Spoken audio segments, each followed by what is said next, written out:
स्वागत है दोस्तों आपका मेरे ट्रैवल ब्लॉग में। आज हम एक्सप्लोर करने वाले हैं बनारस को। चलिए मैं आपको दिखाता हूँ बनारस के खूबसूरत घाट, गलियाँ और यहाँ के लाजवाब खाने को। तो चलिए शुरू करते हैं।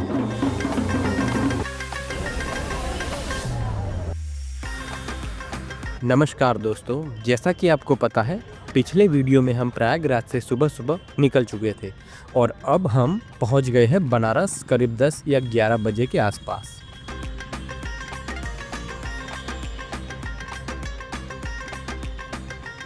बनारस पहुंचते ही हमने सबसे पहले होटल चेक इन किया। भीड़ की वजह से होटल के प्राइस आसमान छू रहे थे, 5-6 हज़ार रुपये में रूम और इवन मोर। तो हमने एक अच्छा होटल चुना और एक दिन के लिए चेक इन कर लिया।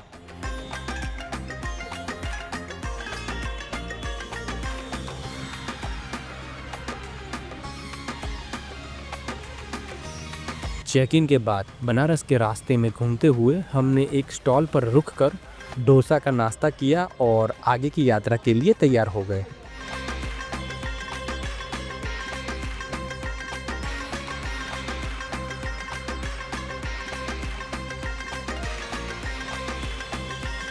हमने जो यात्रा की थी वो कुंभ मेला के दौरान की थी, जब प्रयागराज में कुंभ मेला चल रहा था। करीब फरवरी के आसपास लोग सबसे पहले प्रयागराज जाते, फिर बनारस के दर्शन के लिए आते थे। इस वजह से यहाँ काफ़ी भीड़ है। जैसा कि आप देख रहे हैं, लोग काशी विश्वनाथ के दर्शन के लिए 3-4 किलोमीटर लंबी कतार में लगे हुए हैं। हमारे पास केवल एक ही दिन था तो हमने बाहर से ही काशी विश्वनाथ जी के दर्शन कर लिए। उसके बाद हमने बनारस के घाटों और गलियों को एक्सप्लोर करने का फैसला किया, क्योंकि बनारस आए और यहाँ की गलियाँ न देखे ये तो हो नहीं सकता है। दर्शन करने के बाद हम बनारस की गलियाँ से होते हुए घाट देखने चले गए।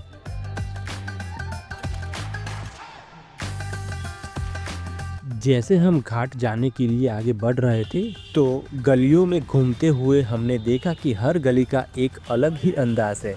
कुछ गलियाँ इतनी नैरो थी, लेकिन वहाँ के लोगों के लाइफस्टाइल में एक अलग ही रौनक थी।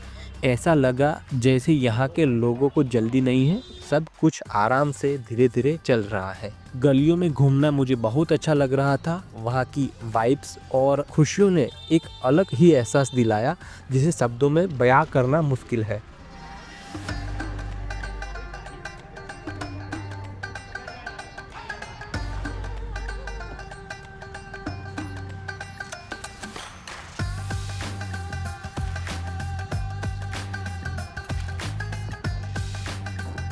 जैसे जैसे हम आगे बढ़ रहे थे, बनारस की फेमस मिठाई मलाइयों ने हमें रोक लिया। मैंने और मेरे दोस्त ने पहली बार मलाइयों का स्वाद लिया और सचमुच दिल खुश हो गया।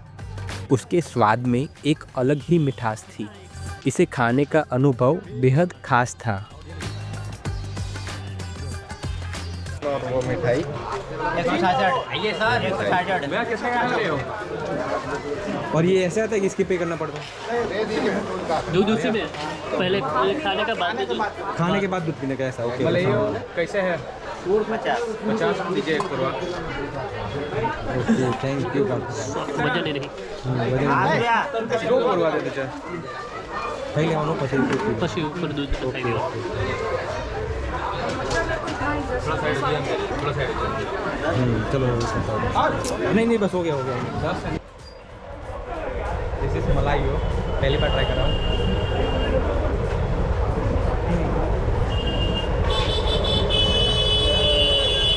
माय गॉड, वाओ, मुंह में नहीं पिघल जा रहा। छोड़ दो, रास्ता छोड़ दो, जाने दो।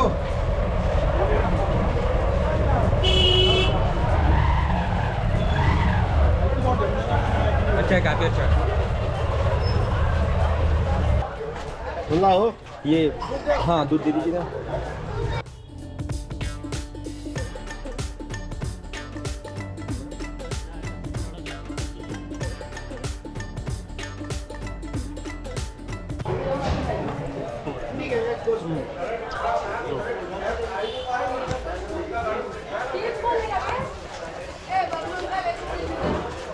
टू गुड, सही है।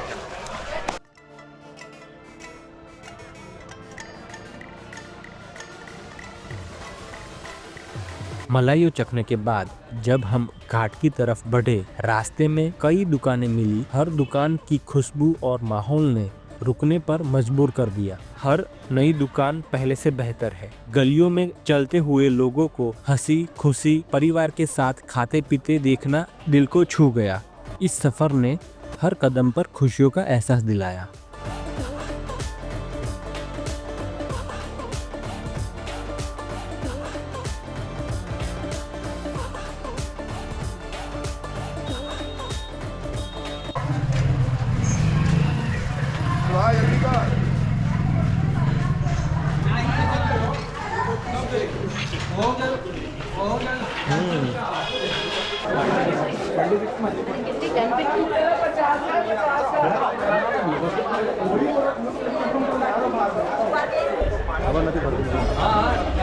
Hello, how are you?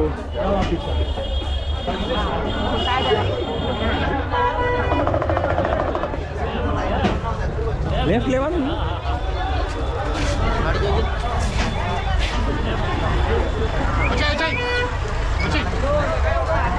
आप बनारस जाएं और बनारस के पान का मज़ा ना लिया जाए, ऐसा तो हो ही नहीं सकता।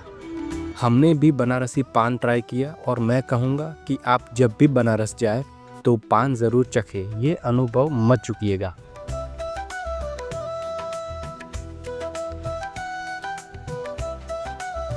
फिर हमने एक छोटी सी मिठाई शॉप से खाजा लिया और फिर हम गाय घाट की तरफ चलने लगे। खाजा एक मिठाई होती है जो खस्ता होती है।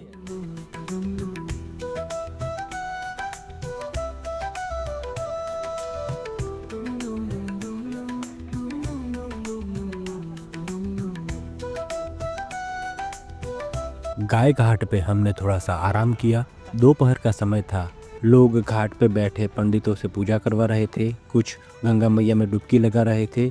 घाट पर खाने पीने के स्टॉल थे तो लोग खा पी रहे थे। हमने भी वहाँ बैठकर थोड़ा सा आराम किया, फिर अगले घाट पर जाने का सोचा।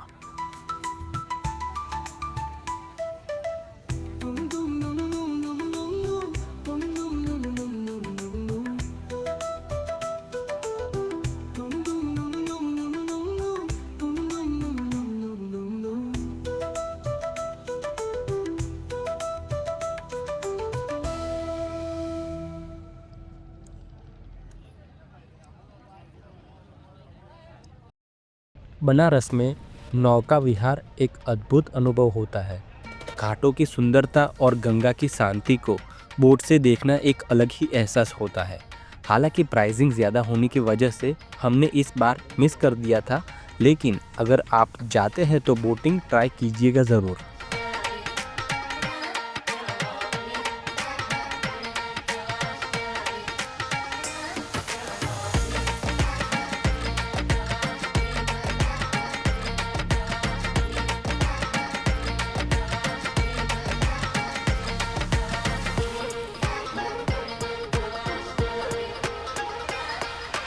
हम गाय घाट से गंगा आरती वाले घाट जा रहे थे तो रास्ते में हमें शीतला घाट, बूंदी पर कोटा घाट, ब्रह्मा घाट और कई सारे घाट दिखे। हर घाट पे मंदिरों के दर्शन करते हुए हम आगे बढ़ते रहे।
मणिकर्णिका घाट पहुंचकर हमने देखा कि पूजा चल रही थी।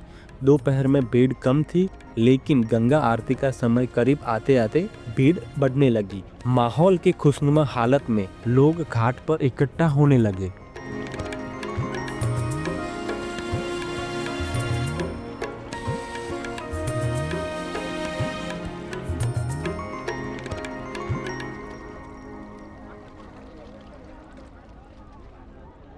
मणिकर्णिका घाट पे जहाँ चिता जलाने के लिए लकड़ियों का ढेर देखा, वहाँ अगर किसी का देहांत होता है तो उन्हें घाट लाकर अंतिम संस्कार किया जाता है। ये सिलसिला 3 रात चलता रहता है और चिता लगातार जलती रहती है। नदी के रास्ते लकड़ियाँ घाट पर लाई जाती हैं।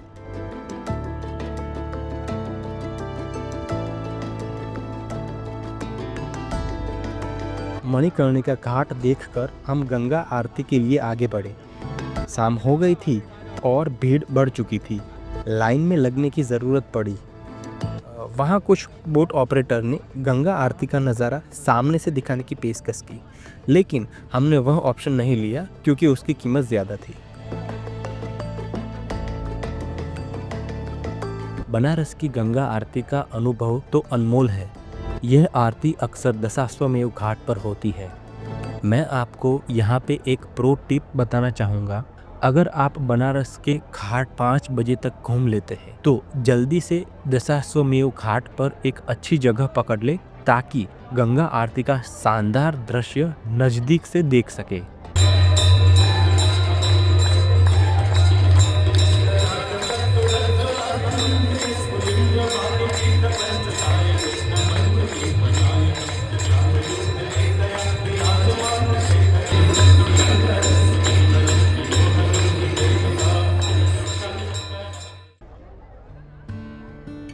गंगा आरती का आध्यात्मिक माहौल, भजन और तालियों की गूंज वाकई दिल को छू देती है।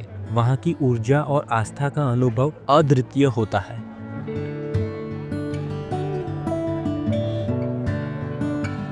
गंगा आरती के दर्शन के बाद सब लोग रिटर्न हो रहे थे। हम भी अपने होटल की ओर जाने लगे। रास्ते में हमने डिनर में वहाँ का लोकल फूड ट्राई किया, जो हमें अच्छा लगा। तो यह थी मेरी बनारस की ट्रिप। आई होप आपको देख के अच्छा लगा होगा। अगर आप कमेंट करके बताएंगे तो मुझे अच्छा लगेगा।